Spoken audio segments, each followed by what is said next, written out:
Vous êtes notre invité d'honneur et nous allons passer à la dernière question de notre version française de ce soir, de l'hebdomadaire de ce soir, de Soulou. Monsieur Hachimo, l'œil hebdo, merci beaucoup, Monsieur Mansop. Moi, la dernière question concerne le Wambushu 2 qui est, à mon avis, déjà lancé par Monsieur Darmanin qui est allé à Mayotte cette semaine. Et voilà, la monnaie d'échange cette fois-ci n'est pas le développement, mais le droit du sol. Je crois savoir que c'est sur ça que va se jouer le Wambushu 2. Est-ce que, en tant que panafricaniste, vous en foutez complètement de la monnaie d'échange apportée par Macron, du droit du sol, ou bien vous vous inquiétez sur ça? Est-ce que vous pensez que de toute façon c'est indifférent en tant que Comorien, en tant que panafricain, puisque le droit du sol, d'un sol qui n'appartient pas à celui qui veut donner droit, est-ce que pour vous c'est... Je ne sais pas, parce que vous avez un triple casquette, celui des panafricanistes, celui de secrétaire général des mouvements panafricains et surtout en tant que Comorien. Voilà, le Wambushu 2 est lancé, la monnaie d'échange.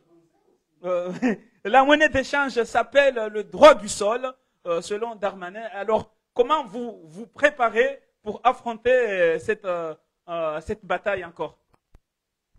Alors, merci de me poser cette question, mon frère Dima. On m'a posé exactement la même question sur Forum Média il y a quelques jours. Donc, on m'a demandé sur cette histoire de droit du sol. J'ai dit que je ne croyais absolument rien du tout. Donc, le ministre de l'Intérieur et des Colonies, M. Darmanin, est arrivé à Mayotte pour faire des effets d'annonce parce qu'il y a eu une manifestation à Mayotte et les revendications des Mahorais, on les connaît depuis des années.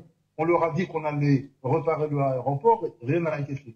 On a dit qu'on allait améliorer leurs conditions de vie, c'est-à-dire en matière d'eau, d'infrastructure. Il n'y a pas d'eau à Mayotte en ce moment. Il n'y a rien du tout. Donc, on avait dit qu'on avait scolarisé, parce que vous savez qu'il y a, à la rentrée précédente, là, il y a beaucoup de jeunes qui n'ont pas été scolarisés, notamment des filles qui n'ont pas été scolarisées. On a les informations claires, concrètes, scientifiques. D'autant plus qu'on a nos amis qui enseignent là-bas. Donc, on a les informations tout de suite qui nous parviennent dans les réseaux.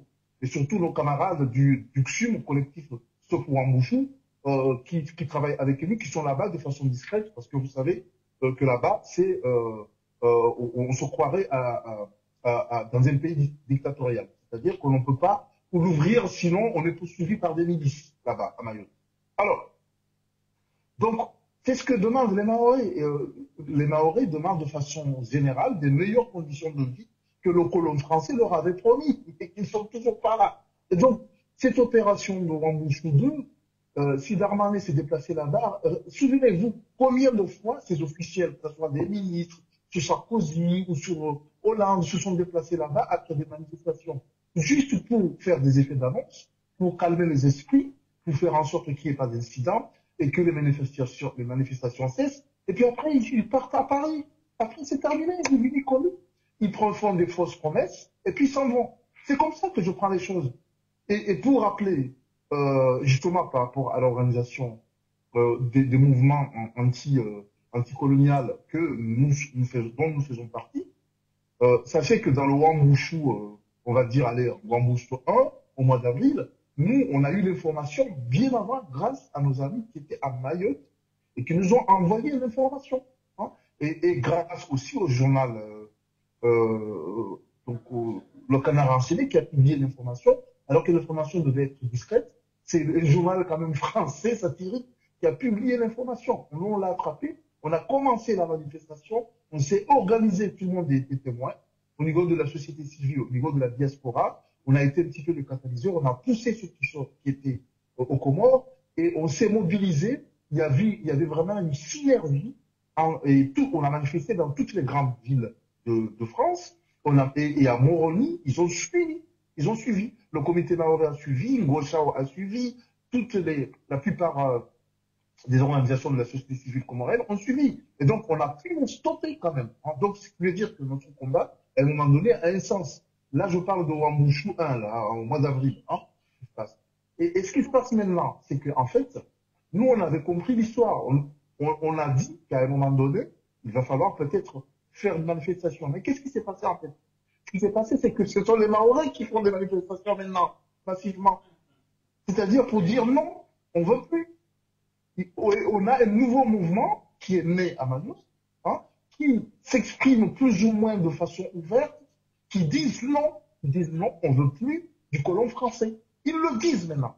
Or, ce discours-là, on ne l'entendait pas il y a quelques mois, voire même il y a 1 an ou 2 ans. On n'entendait pas ça. Et donc, ce qui veut dire qu'il y a une prise de conscience quand même d'une partie de la population.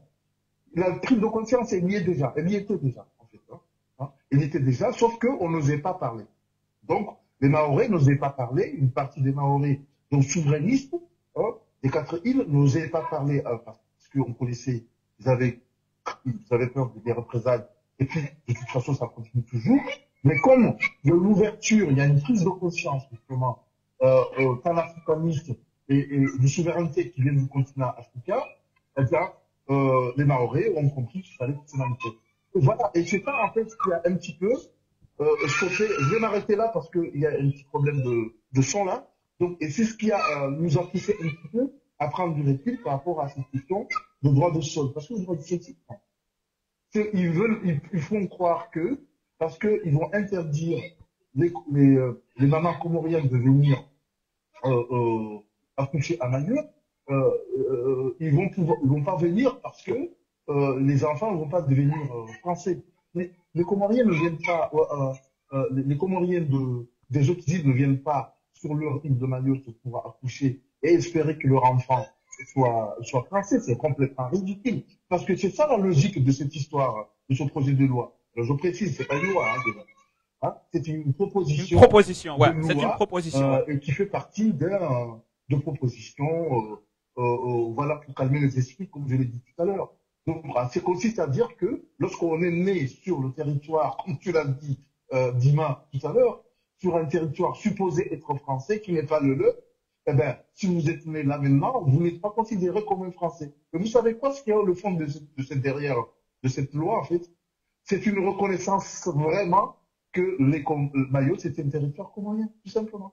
Parce que si vous accouchez à Mayotte, c'est comme si vous accouchez à Moroni, c'est comme si vous accouchez à Moélie, vous ne serez pas français quand vous accouchez à Mayotte. Eh bien, c'est tant mieux puisque c'est un territoire comorien. Merci beaucoup, j'espère. Oui. Ouais, merci beaucoup, monsieur Hachimon. J'espère que vous allez rester encore pour la version comorienne que nous allons tout de suite déclencher après monsieur Zirari. Voilà la version de